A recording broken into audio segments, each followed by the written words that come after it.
وحدة والصلاة والسلام على من لا نبي بعده وعلى آله وصحبه أجمعين. أما بعد،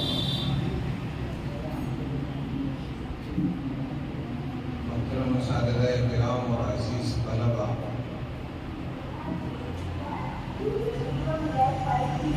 آج یوم آزادی کے موقع سے آپ حضرات نے جو پروگرام پیش کیا وہ مجموعی اعتبار سے بہت اچھا ہے۔ ضرورت اس بات کی ہے کہ خطاب اور نعت وغیرہ کے میدان میں آپ جو محنت کر رہے ہیں مسلسل اسی انداز میں کرتے رہیں تاکہ وقت اور ضرورت پڑنے پر آپ کے اندر یہ صلاحیت ہو کہ مسلم قوم کو جب آپ جگانا چاہیں تو انہیں جگا سکیں، کسی چیز پر اگر اتارنا چاہیں تو انہیں اتار سکیں اور میدان عمل میں لا کر کے ان سے کچھ کام لے سکیں۔ اور یہ صلاحیت یوں ہی نہیں پیدا ہوتی بلکہ اس کے پیدا ہونے میں وقت لگتا ہے، مسلسل محنت کرتے رہنی پڑتی ہے، چھوڑنا نہیں ہے۔ آج کے اس پروگرام کا ایک مقصد تو یہ بھی ہے کہ آپ کی جو خاطرہ صلاحیتیں ہیں ان کو اجاگر کیا جائے، آپ کو انہیں مند بنایا جائے، اور جو بڑا اسپیکر لگا ہوا ہے جنگ یوم آزادی کے تعلق سے کہ آج آزادی کا دن ہے، اس میں کوئی شک نہیں ہے کہ آج آزادی کا دن ہے، اور اس میں بھی کوئی شک نہیں ہے کہ اس آزادی کے لیے ہمارے بڑوں نے،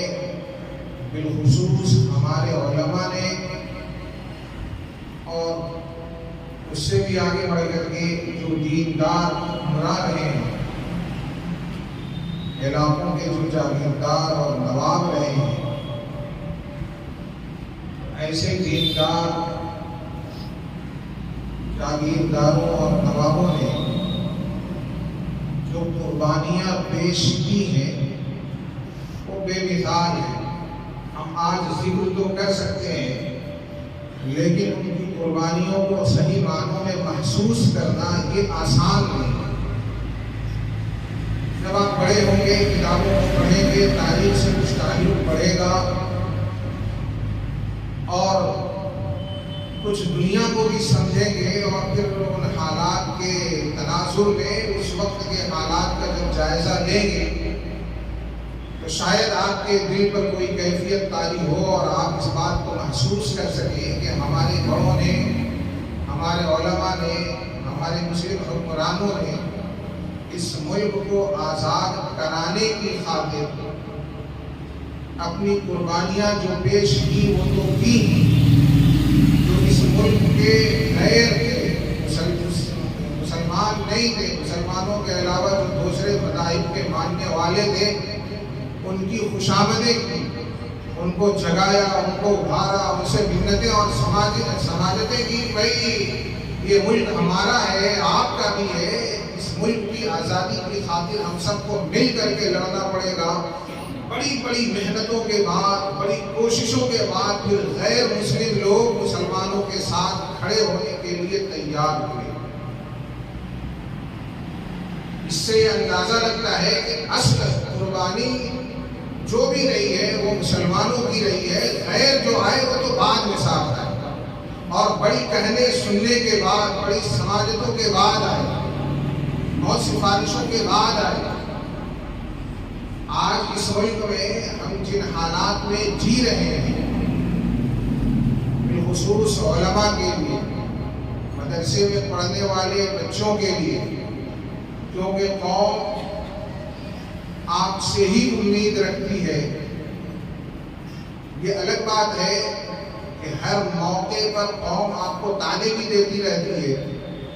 لیکن جب بھی کوئی معاملہ پھنستا ہے تو یہ تاریخ ہے اور مجھے لگتا ہے کہ قیامت تک رہے گی بھی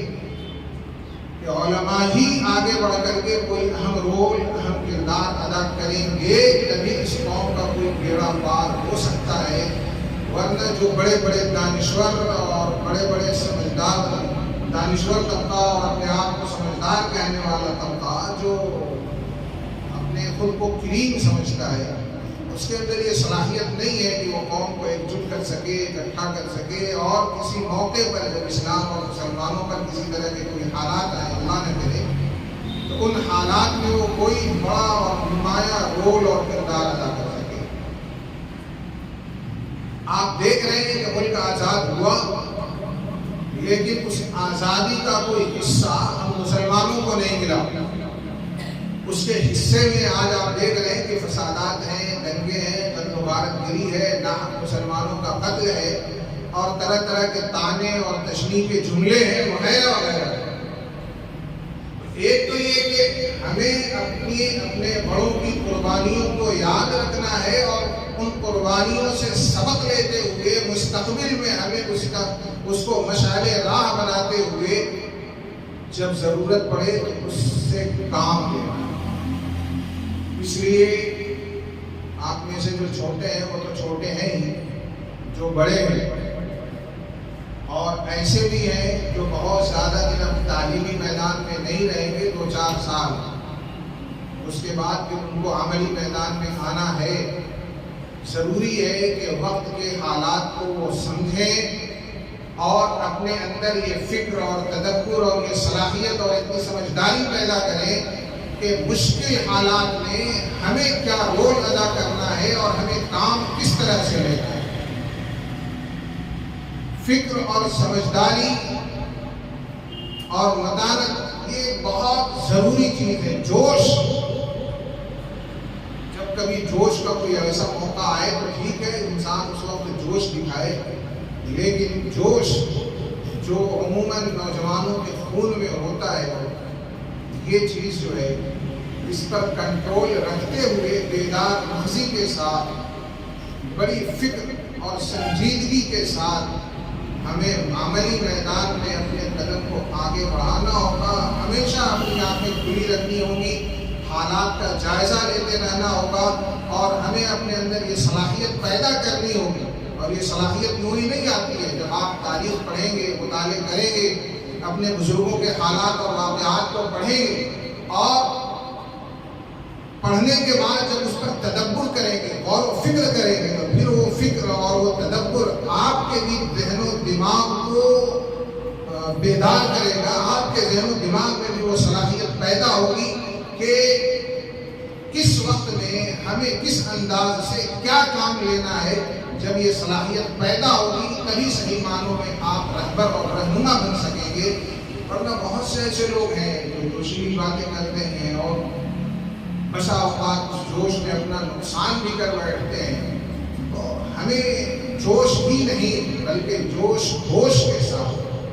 جب یہ دونوں چیزیں ہوں گی تو انشاءاللہ ہم اپنے عملی میدان میں کچھ نہ کچھ بہتر ضرور کر سکیں گے۔ اللہ تبارک و تعالی جنگ آزادی میں شہید ہونے والے ہمیں ہمارے سبھی شہداء کی بار بار مغفرت فرمائے، انہیں جنت الفردوس میں اعلیٰ مقام عطا فرمائے، اور ہمیں بھی اور مسلم قوم کو بھی جو موجودہ ہے اور جو آئندہ آنے والی ہے، ان سب کو اپنے اکابرین کی ان تعلیموں سے سبق حاصل کرتے ہوئے